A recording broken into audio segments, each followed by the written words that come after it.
Here in the short term, we need to make sure that we have relief for those industries that don't have an immediate decarbonization option at hand. It doesn't help just to raise costs for them if they don't have an option to change. So let's make sure that they actually get a chance to change, and let's help them change. What that means is create tools that allow for direct support and incentives for industrial decarbonization, while at the same time retaining the investment environment for electricity. Dismantling the rules for electricity trading in Europe at this point in time is the recipe for disaster. We need investments in clean generation, in storage, and in grids. That is our way to become energy independent and to rely more on ourselves for clean, affordable, and reliable energy.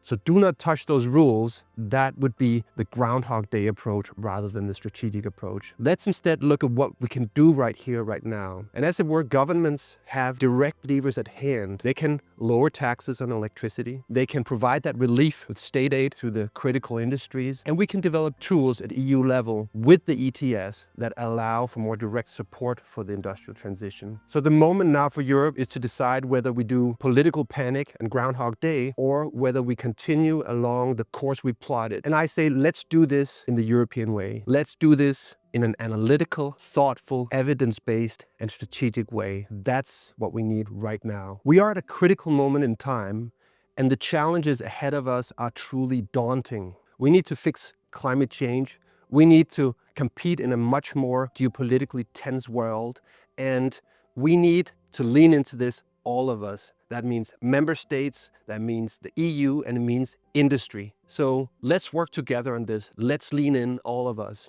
Industry needs to help as well, provide flexibility. This is an essential part of what is ahead of us. Only if we all are more flexible will we be able to manage this new energy system, which is much more electric. Member states need to take a hard look at their tax levels and say, if we really want a more electric energy system, let's not tax electricity the way we do it today. And at the EU level, we need to make sure that we do the right things instead of running in circles. We need to make sure that the initiatives we take right now point in the right direction. So let's have a thoughtful, evidence-based, and forward-looking reform of the ETS that supports industries in their quest for decarbonization. If we do this, we can avoid political panic, Groundhog Day moments, and continue with our strategic thrust towards a cleaner and more competitive European economy.